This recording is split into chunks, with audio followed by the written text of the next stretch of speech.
C'est bien, donc on lit dans l'Apocalypse au chapitre 21, puis on lit à partir du verset 15 jusqu'au verset 6, chapitre 22. Donc je commence la lecture. Apocalypse 21, 15. Celui qui me parlait avait pour mesure un roseau d'or, afin de mesurer la ville, ses portes et sa muraille. La ville avait la forme d'un carré, et sa longueur était égale à sa largeur. Il mesura la ville avec le roseau et trouva 12 000 stades. La longueur, la largeur et la hauteur en étaient égales.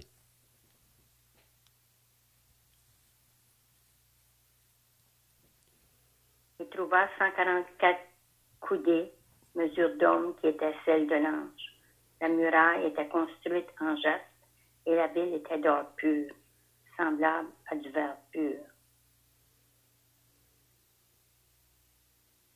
Les fondements de la muraille de la ville étaient ornés de pierres précieuses de toute espèce. Le premier fondement était de jaspe, le second de saphir, le troisième de chalcédoine, le quatrième d'émeraude, le cinquième de sardonyme, le sixième de sardoine, le septième de chrysolite, le huitième de béryl, le neuvième de topaz, le dixième de chrysoprase, le onzième de hyacinthe, le douzième d'améthyste. Ceux qui viennent d'ajouter, là, on est dans l'Apocalypse 21. On est rendu au verset 21. Apocalypse 21 et le verset 21. Les 12 portes étaient 12 perles. Chaque porte était d'une seule perle. La place de la ville était d'or pur comme du verre transparent. Je ne vis point de temple dans la ville, car le Seigneur Dieu Tout-Puissant est son temple, ainsi que l'agneau. La ville n'a besoin ni du soleil, ni de la lune pour l'éclairer, car la gloire de Dieu l'éclaire, et l'agneau est son flambeau. Les nations marcheront à sa lumière, et les rois de la terre y apporteront leur gloire.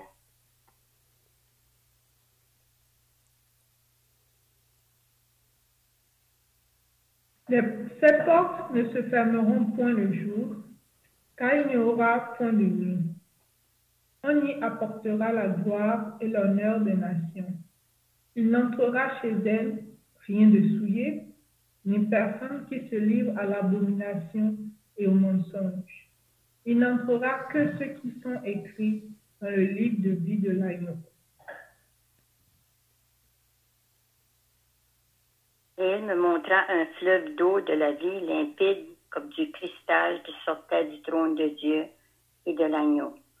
Au milieu de la place de la ville et sur les deux bords du fleuve, il y avait un arbre de vie, produisant 12 fois des fruits, rendant son fruit chaque mois, et dont les feuilles servaient à la guérison des nations.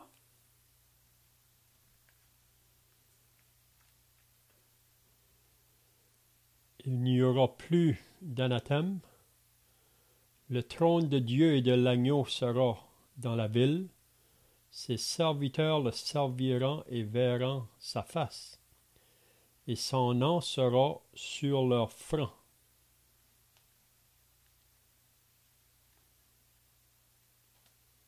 Et il n'y aura plus de nuit, et ils n'auront besoin ni de lampe, ni de lumière, parce que le Seigneur Dieu les éclairera, et ils rayeront au siècle des siècles.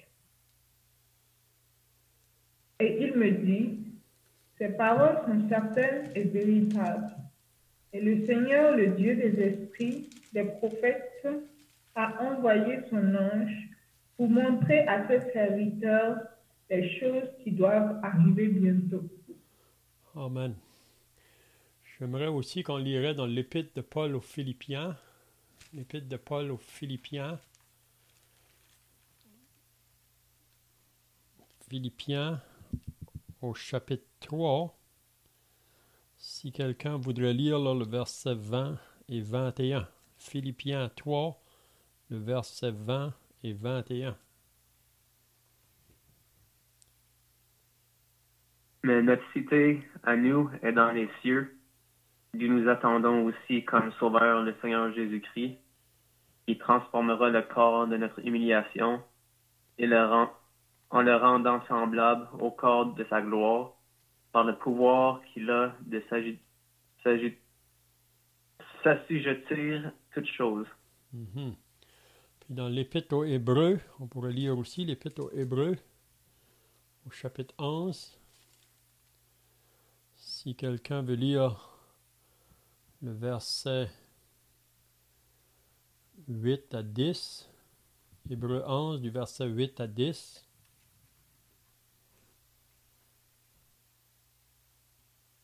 Car c'est par la foi qu'Abraham, lors de sa vocation, obéit et partit pour un lieu qu'il devait recevoir en héritage, et qu'il partit sans savoir où il allait. C'est par la foi qu'il vint s'établir dans la terre promise, comme dans une terre étrangère, habitant sous des tentes, ainsi qu'Isaac et Jacob, les co-héritiers de la même promesse.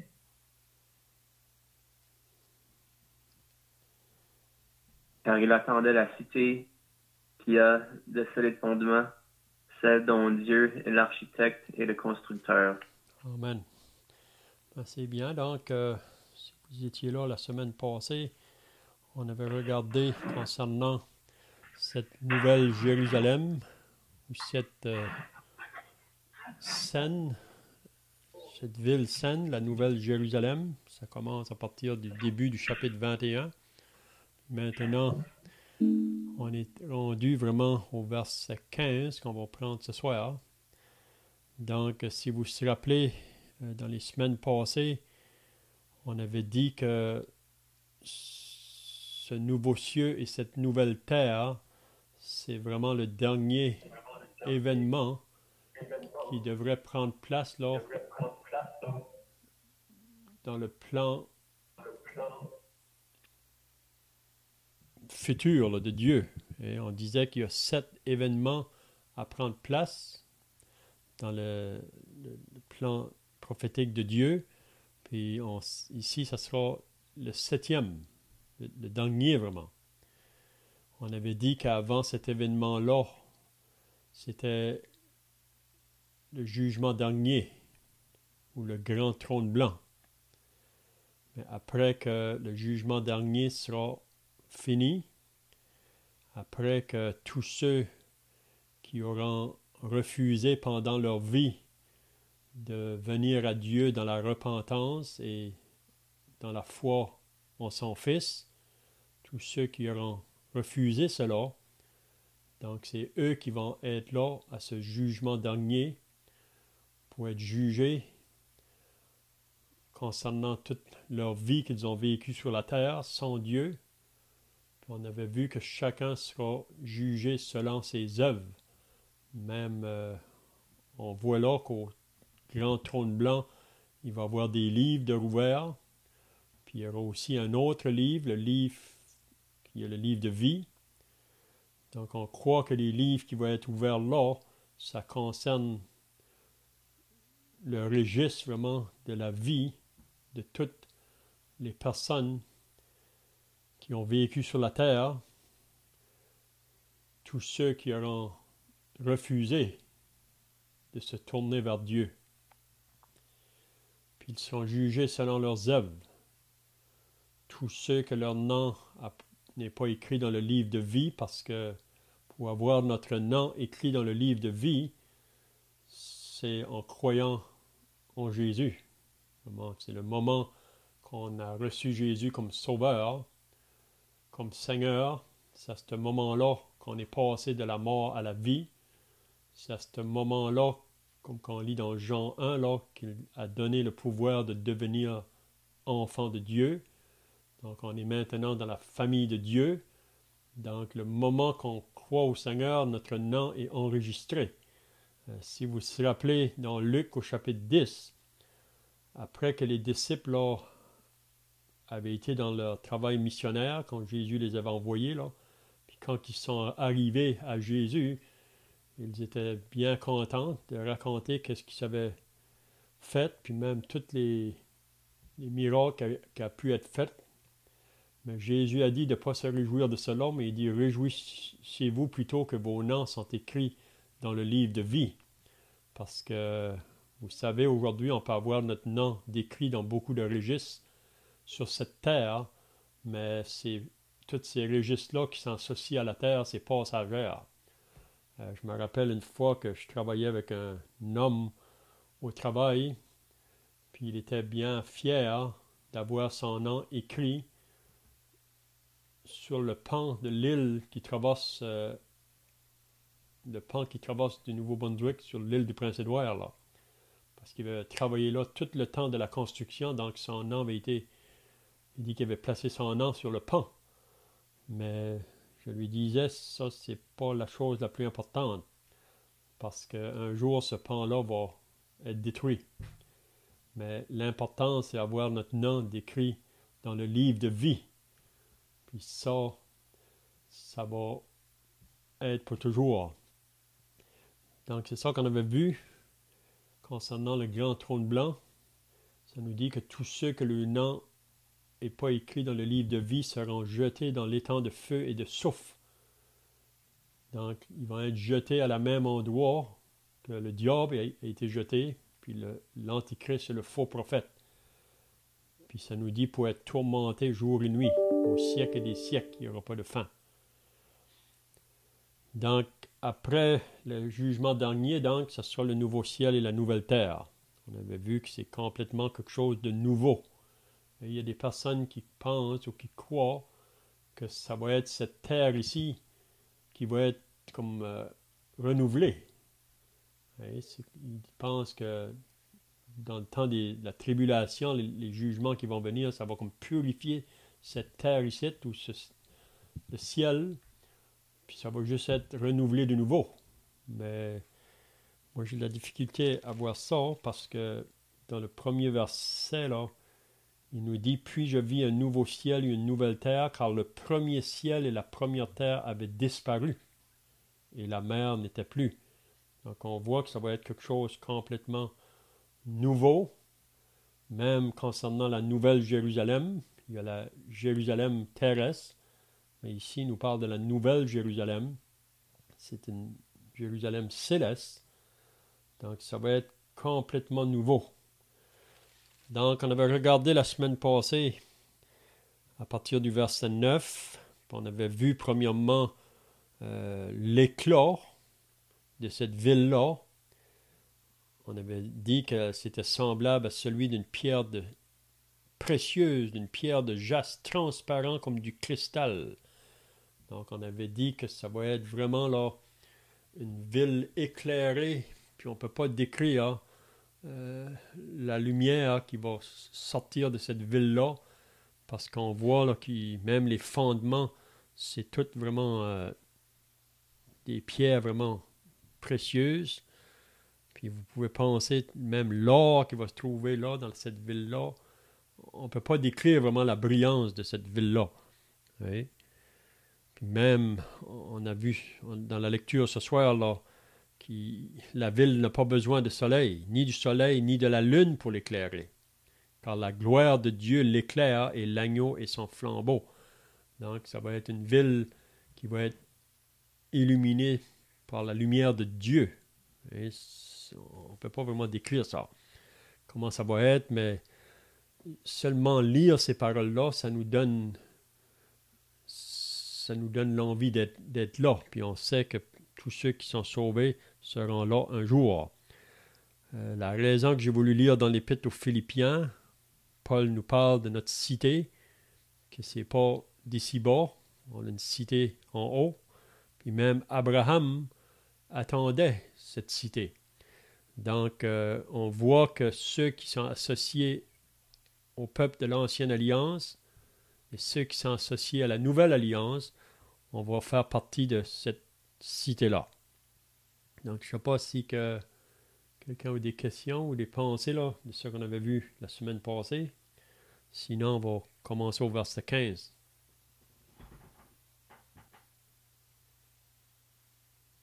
On sait que dans la création présente, Dieu a fait les cieux pour qu'on puisse voir sa gloire. On lit dans Psaume 19, les cieux racontent la gloire de Dieu et l'étendue manifeste l'œuvre de ses mains. Mais dans la nouvelle création ou dans la nouvelle terre, on n'aura pas vraiment besoin de ces choses-là pour voir la gloire de Dieu parce que Dieu lui-même va être la gloire de cette place-là. Donc, on n'aura pas besoin, on peut dire, de preuves ou de... On voit aujourd'hui que...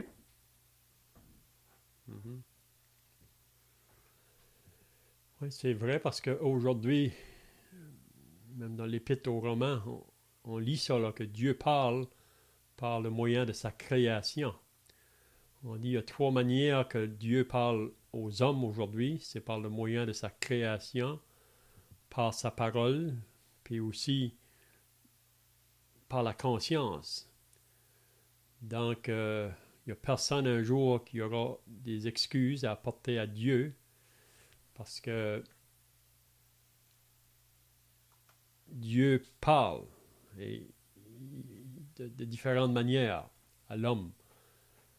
Mais comme que le frère vient de mentionner, dans la nouvelle terre, ou le nouveau cieux, la nouvelle terre, Dieu va être là, avec les hommes. Il va faire sa demeure avec les hommes. C'est ça qu'on avait vu là au début du chapitre 21. Puis même, il nous dit que dans ce lieu-là, il n'y aura plus de cris, il n'y aura plus de pleurs, il n'y aura plus de larmes. On ne peut pas décrire vraiment. Plus de mort.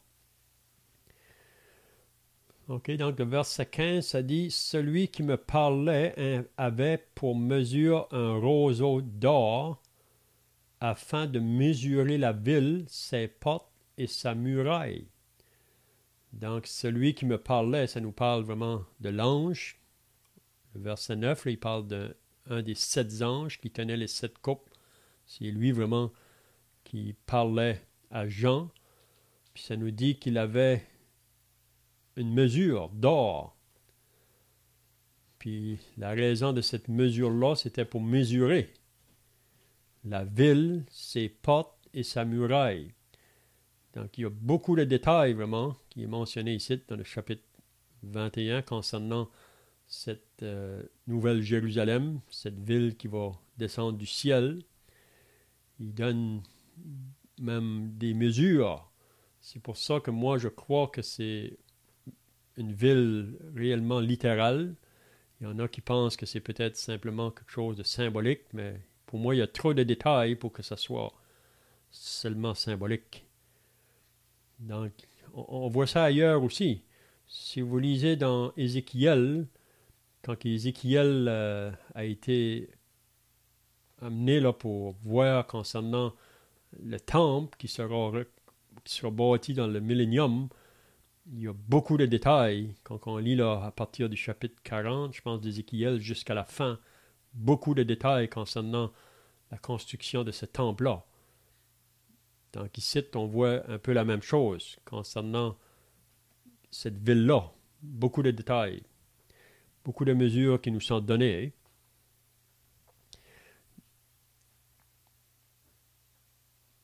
Donc le verset 16, quand il dit « La ville avait la forme d'un carré et sa longueur était égale à sa largeur.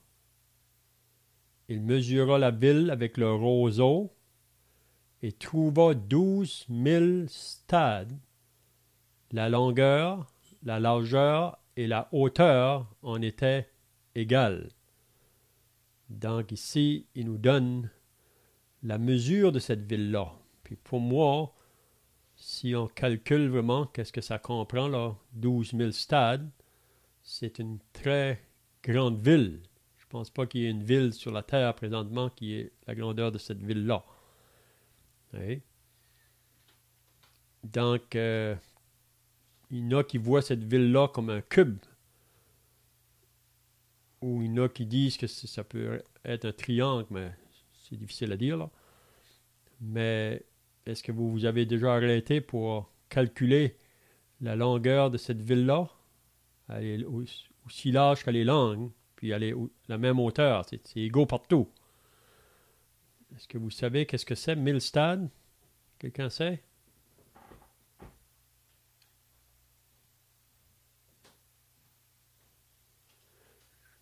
Je pense que en kilomètres, ça donne 2500 kilomètres.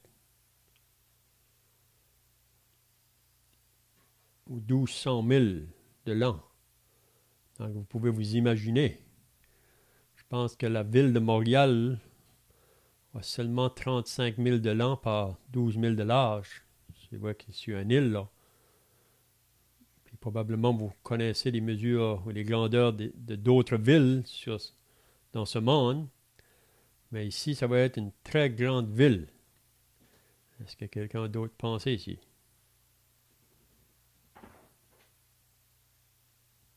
Comme en gros, tu avais dit 1200 km de carré?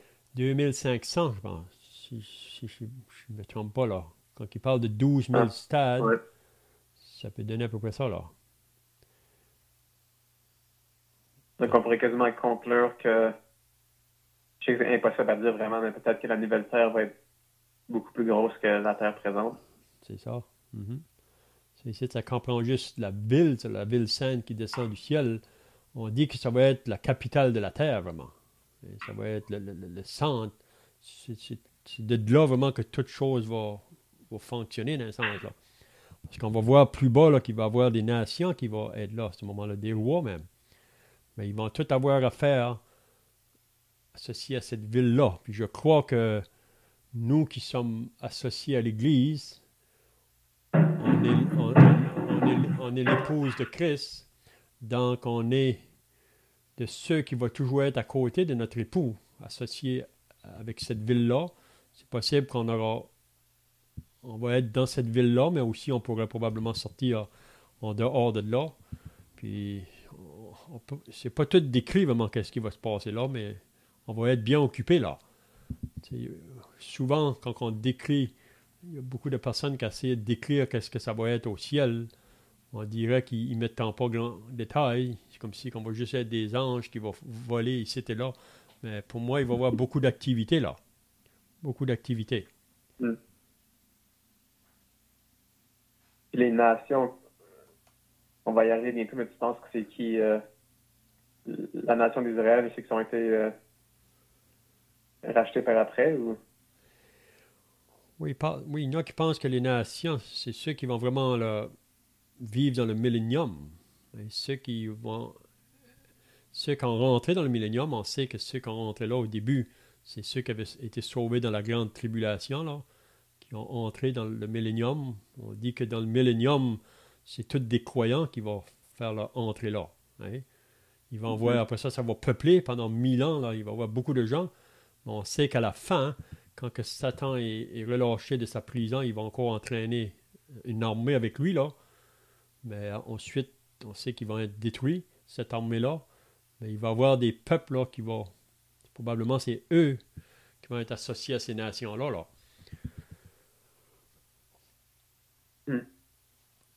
Peut-être que vous avez d'autres pensées, là.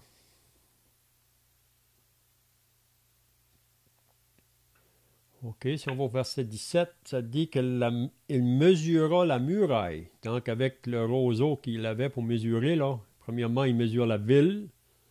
Il donne la grandeur de cette ville-là. Elle est complètement la même longueur comme la largeur, la hauteur. C'est comme un cube, si on peut dire.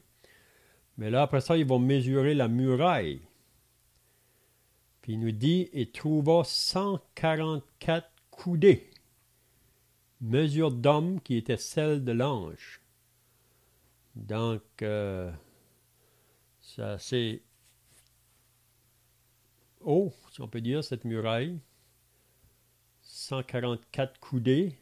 Vous savez qu'autour du tabernacle, il y avait aussi un parvis tout autour, là. Puis je pense que le tabernacle dans le désert, ce parvis-là qu'il y avait autour, c'était environ 15 pieds de haut, je pense.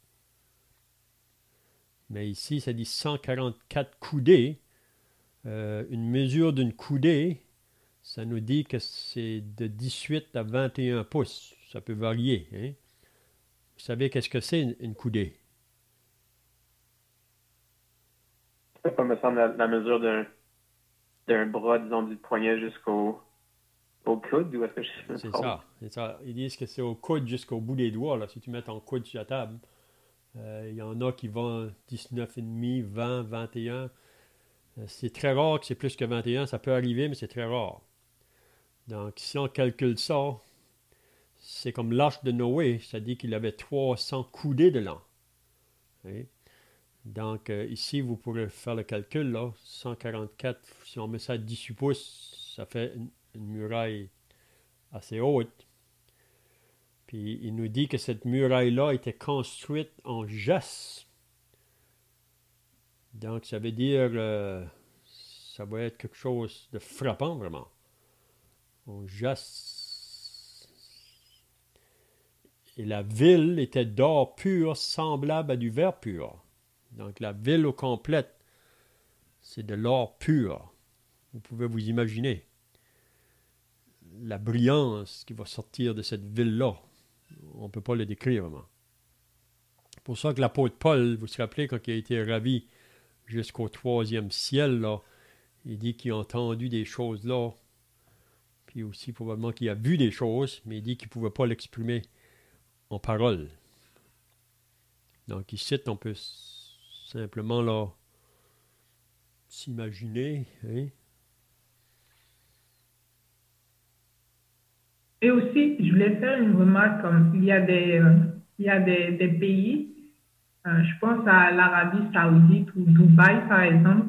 J'avais regardé un reportage où il disait que c'était le plus grand hôtel du monde où il y a du luxe et il voulait que tout soit de l'or. Donc, je suis sûre il doit y avoir des pays dans le monde où ils prennent leurs inspirations de la Bible pour pouvoir essayer je vais dire, de copier ce que la Bible dit, mais on sait que c'est pas possible, comme une ville en or.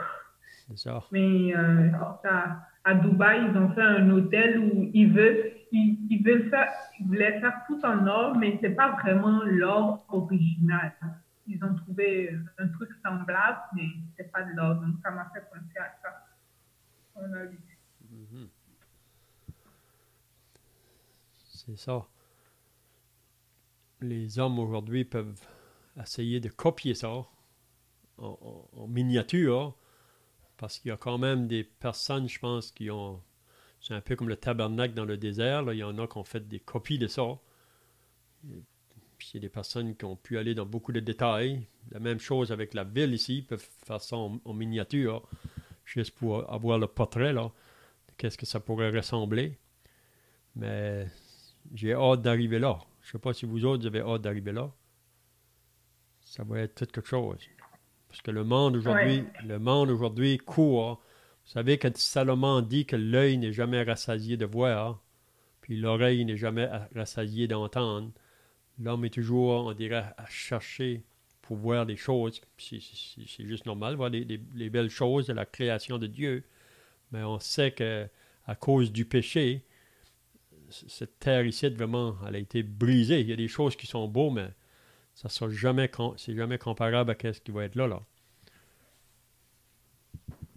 Et en plus, la terre présente, même si c'est beau, on sait que la terre a passé à travers un jugement de l'arche de Noé, là, avec le déluge. Donc, avant ça, c'était encore sûrement plus beau avant le péché. Là. J'avais une question. Au verset 16, ça dit que la hauteur de la ville était 12 000 stades. Et puis au verset 17, ils disent que la muraille est plus courte. Je sais pas si tu peux me répondre. J'ai pas vraiment cherché personnellement dans mes recherches, mais je me demande juste si tu avais une réponse. C'est quoi la différence entre... Tu veux dire que la muraille est moins haute, tu veux dire que le bâtiment. Ah, c'est ça que ça veut dire, il y a des bâtiments encore plus hauts que ça. Oui, c'est ça. Probablement. Même comme on disait la semaine passée, on se demande même pourquoi une muraille autour de cette ville-là. Parce qu'on sait que l'ancienne Jérusalem, là, il y a toujours eu une muraille autour. Mais c'était pour protéger des ennemis ou les personne qui aurait pu rentrer dans la ville pour faire du mal. Mais ici, on sait qu'il n'y aura aucun mal là. Mais c'est juste probablement pour décrire comme l'ancienne avait une muraille, mais ici, ça va être aussi une muraille. Ça ne dit pas vraiment de détails. Pourquoi? Mais c'est juste pour représenter probablement une ville qui est entourée de cette muraille.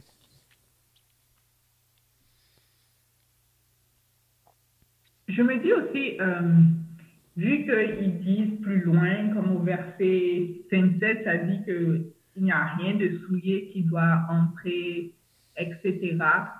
Généralement, une maison, comme quand on veut la protéger, il y a une porte. Donc, est-ce que aussi c'est dans le sens de dire que c'est une manière aussi de protéger, même si Dieu aussi est là, contre les potentiels intrus. Ouais, c'est juste pour nous dire, comme tu dis, que c'est qu'il n'y a rien de mal qui va être capable d'entrer là. Parce que même ces portes, ça dit qu'ils ne vont pas se fermer. Ils ne se fermeront pas, ils vont être ouverts toujours. Au verset 25, ces portes ne se fermeront point le jour, car il n'y aura point de nuit. Mais si on va dans la muraille de Jérusalem, là, autour de la ville, il y avait aussi 12 portes. Si on lit dans Néhémie, là, au chapitre 3, que Néhémie a construit cette muraille. Mais les portes étaient bien verrouillées.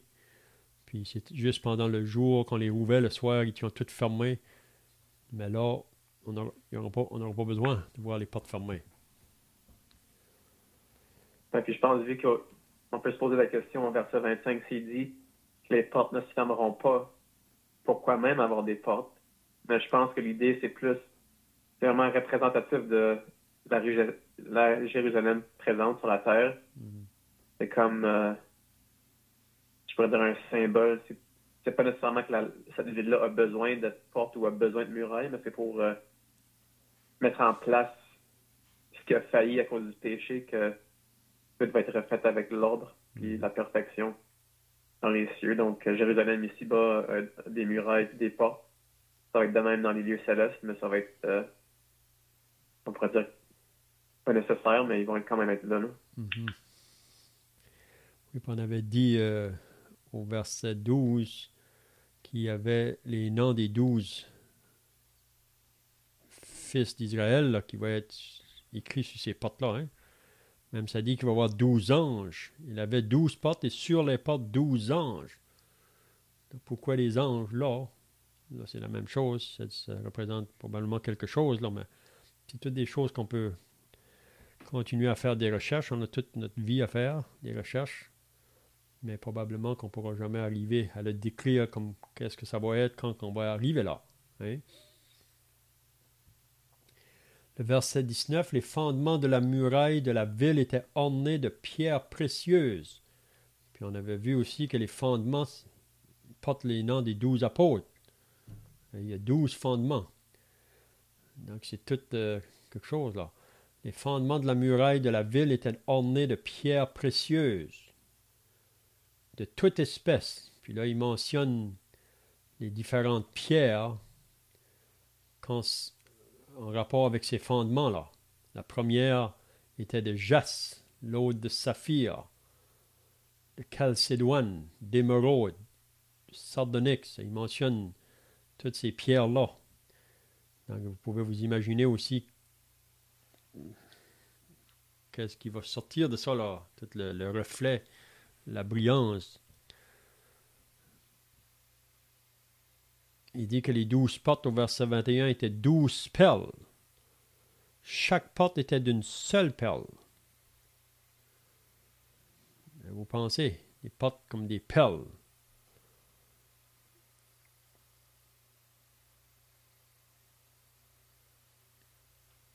Ce serait beau à voir. Oui. Ici, ça nous donne juste le goût, là. Les avant-goûts. Donc, vraiment, qu'est-ce qui nous attend, les enfants de Dieu, là? C'est seulement nous qui pouvons voir les choses optimistes en avant de nous. Vous savez, parfois, les gens disent qu'on est trop pessimistes, nous autres, les chrétiens. parce qu'on parle qu'il y a un jugement qui vient. Les gens ne veulent pas entendre ça, le jugement. Mais pour ceux qui sont sauvés, on peut regarder le futur avec optimisme vraiment, parce qu'il y a quelque chose de grand. Même Pierre nous parle dans son épître concernant cet héritage qui nous attend dans les cieux. Un héritage qui ne peut pas se corrompre, ni se flétrir, ni se souiller. On ne peut pas décrire ça.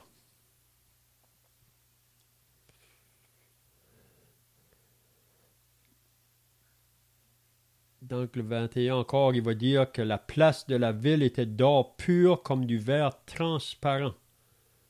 Ça veut dire que toutes les rues, c'est tout de l'or, partout. Il n'y aura pas de noir là. Il n'y aura pas d'asphalte. Tout en or. D'or pur.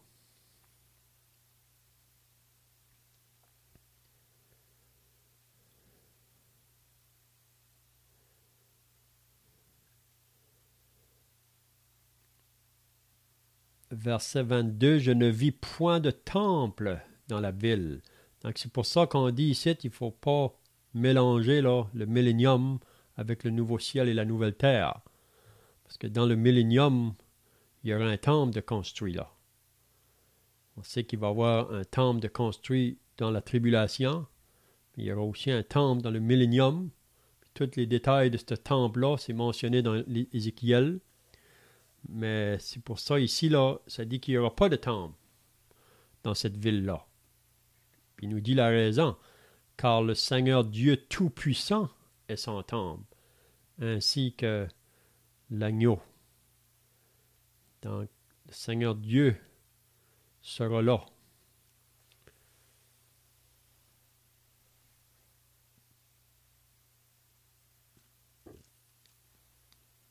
Quelqu'un d'autre pensé là?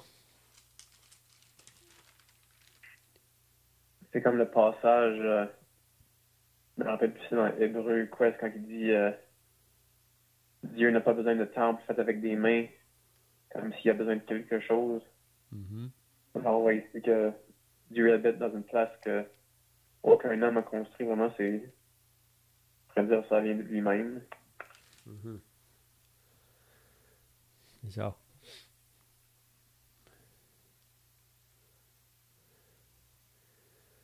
Okay, 23, il nous dit que la ville n'a besoin ni du soleil, donc il n'y a pas de soleil, ni de la lune pour l'éclairer. Donc c'est tout quelque chose.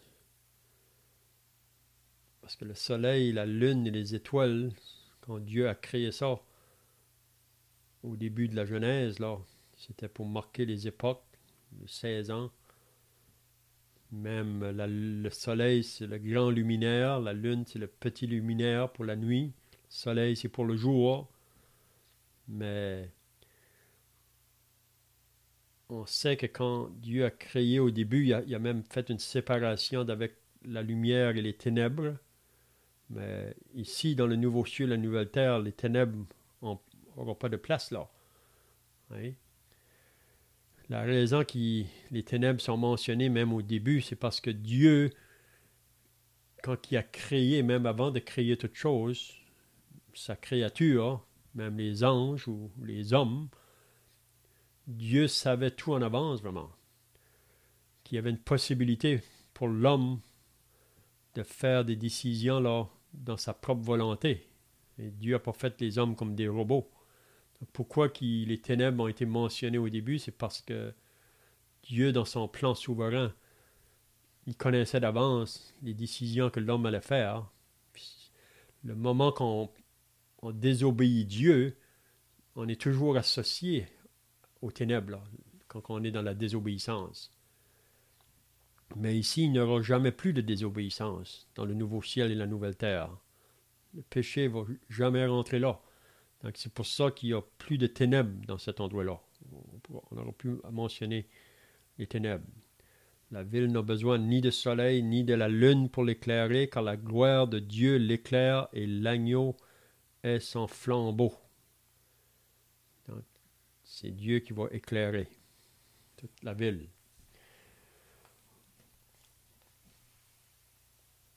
Avez-vous d'autres pensées là?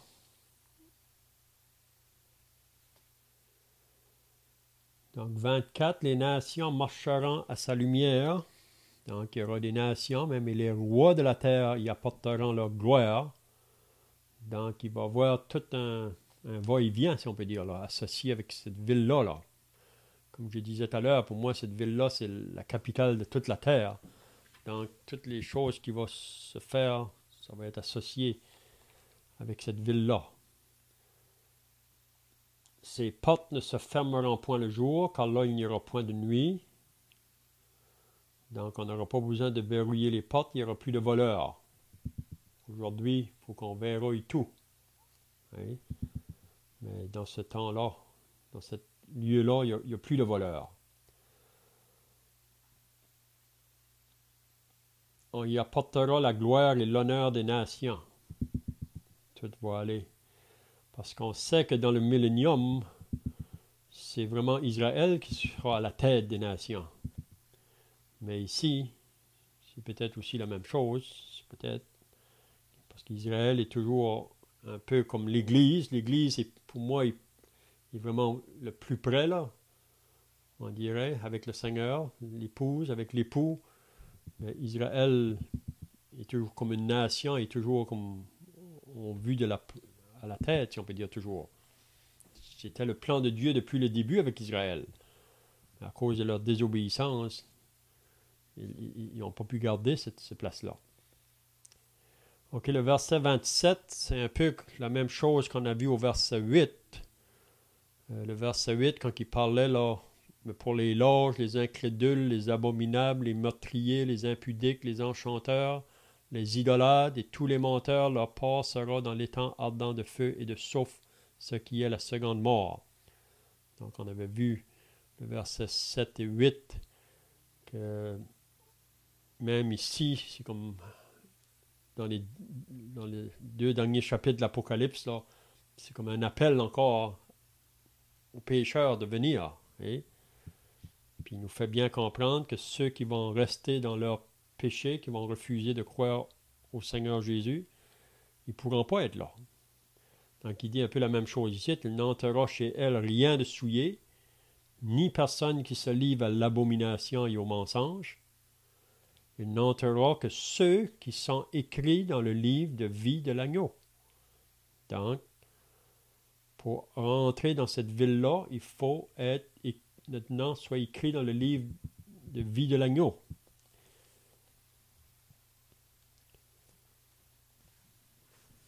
Quelqu'un a d'autres pensées?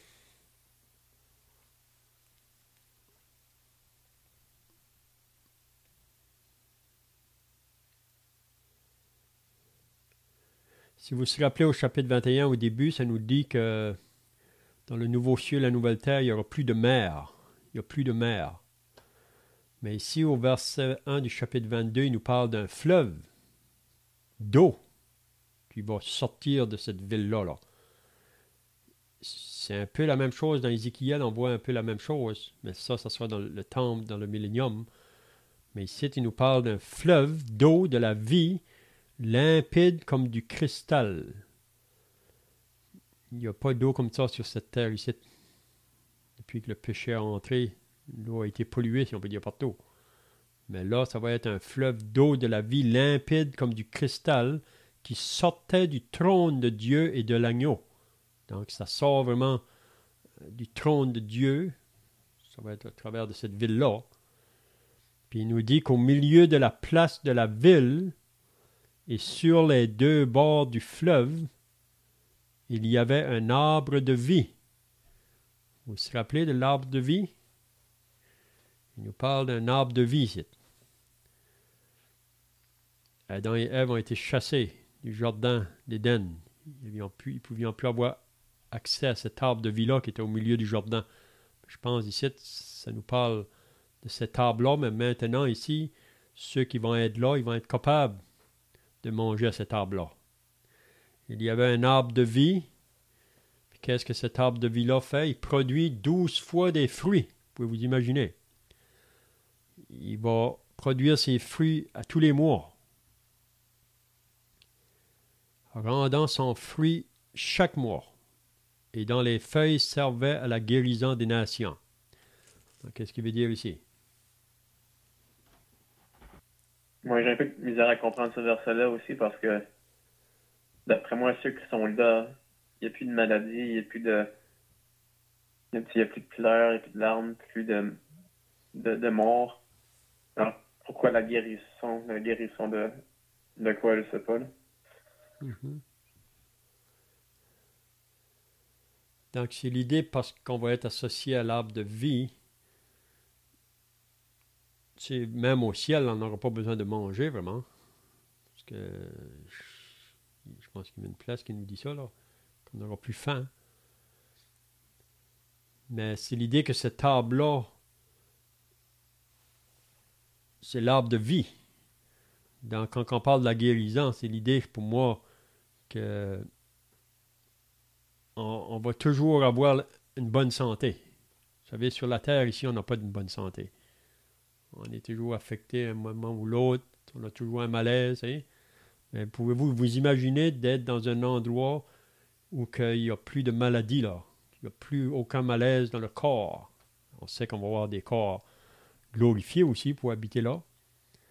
Donc, c'est peut-être juste pour dire que à travers de cet arbre de vie-là, c'est qu'il n'y a plus de... On ne sera jamais plus associé à la maladie. Hein? Je ne sais pas si tu dois te penser, là.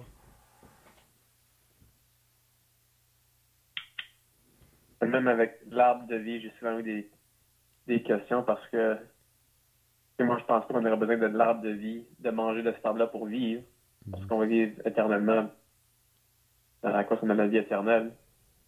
Mais je sais pas pourquoi Québec, je sais pas si ça a des réponses. Là. Même dans le jardin d'Éden, au début, avant que le péché rentre, moi, je pense pas personnellement que Adam et Ève devaient manger de cet arbre-là pour rester en vie. Je crois que même sans y manger, ils auraient vécu éternellement, si ce n'était que pour le péché. Mm-hmm.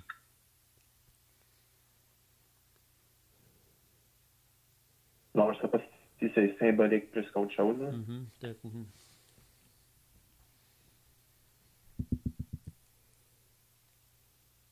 Parce qu'il dit que ça va servir à la guérison des nations.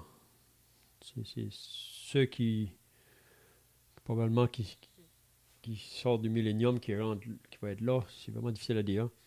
On doit faire des recherches là-dessus.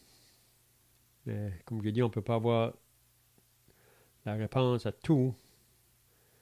On va découvrir à mesure qu'on va avancer là. Donc, hein? OK. Non, j'ai juste dit, ouais, c'est vrai, on peut pas tout savoir.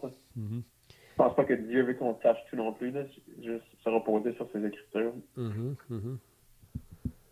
Ça me rappelle, j'ai lu qu'il disait les choses cachées sont pour Dieu et les choses révélées sont pour nous, ses enfants. Mm-hmm. Il y a un passage qui dit ça. Je pense que c'est donc Jérémie qui dit ça. OK, il n'y aura plus d'anathème. Donc, il n'y a plus de malédiction là. Le trône de Dieu et de l'agneau sera dans la ville. Ses serviteurs le serviront et verront sa face. Vous pouvez vous imaginer, on va voir la face de Dieu. Présentement, on ne peut pas voir la face de Dieu. L'homme ne peut pas voir la face de Dieu. Mais là, parce que le péché ne sera plus, on va être semblable au Fils, au Seigneur Jésus. Ça dit qu'on va être semblable à lui. Donc, le trône de Dieu et de l'agneau sera dans la ville. Ses serviteurs le serviront et verront sa face. Donc, on va être là toujours à le servir. Puis, ça va être un plaisir de le servir. Et son nom sera sur leur front. Son nom sera sur leur front. Donc, on va porter son nom. Il n'y aura plus de nuit et ils n'auront besoin ni de lampe, ni de lumière. C'est tout quelque chose, cela. Parce que le Seigneur Dieu les éclairera et ils régneront au siècle et des siècles. Donc, jamais de fin de régner dans une place, comme je viens de dire, où on ne connaîtra plus aucune, où le mal ne sera plus dans aucune forme là. pouvez imaginer d'être toujours en santé. Jamais connaître la fatigue. C'est quelque chose. Mais c'est ça que ça va être. Puis on va terminer avec le verset 6. Là, il nous dit seulement, et il me dit, ces paroles sont certaines et véritables. Ça fait 2 fois, je pense, qu'il nous dit ça dans le chapitre 21. À propos de ces paroles sont certaines et véritables. Hein? Ouais, mais on peut vraiment s'appuyer dessus pour voir, avoir une grande espérance. Mm-hmm. Donc, on n'a pas à douter.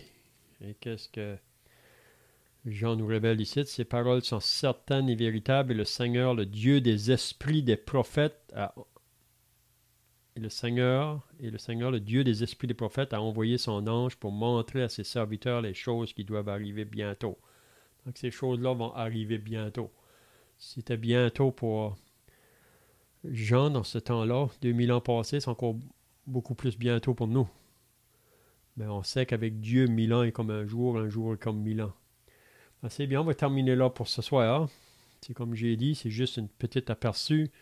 Puis plus qu'on le lit, probablement, plus qu'on va découvrir d'autres pensées dans ces choses-là. Ben, c'est bien, si le frère veut terminer par la prière. Père Céleste, on te remercie pour ta parole.